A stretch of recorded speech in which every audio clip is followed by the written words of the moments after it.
Hello guys, welcome to the Clinician's Guide. Today we're going to talk about typhoid fever. Typhoid fever is a bacterial disease spread through contaminated food and water. Typhoid is caused by a bacteria called Salmonella typhi. Well, this bacterial disease is very virulent and requires immediate medical attention.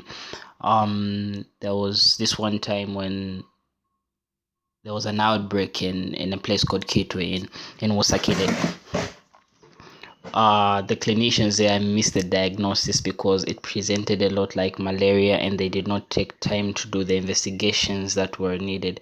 So make sure you know the signs and symptoms, and also you do the investigations before you treat it, because most of them treated it symptomatically because the RDTs were negative and they couldn't find the malaria in the RDTs, so they thought it was some kind of foreign malaria, like which is caused by Plasmodium vivax or knowledge or malaria, because those ones cannot be detected by an RDT. So the signs and symptoms are more like the signs of malaria.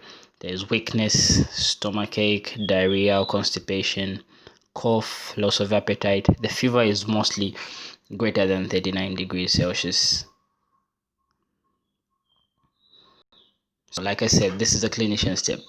Typhoid is a diagnosis that is often missed and mistaken for malaria. Even when malaria is negative, some clinicians go ahead and treat for malaria or treat symptoms. That's symptomatic treatment. But you begin to think of typhoid clinically mostly when the temperature does not drop. In malaria, the fever is high or very high at night, while in typhoid, the fever is always high. It does not drop during the day. It does not drop when you do that. The fever is constant.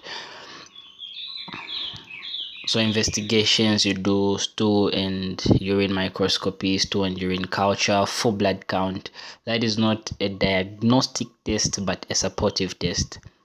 Microscopy and culture are the diagnostic tests for typhoid fever.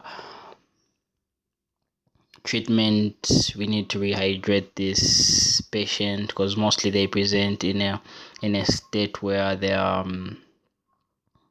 dehydrated.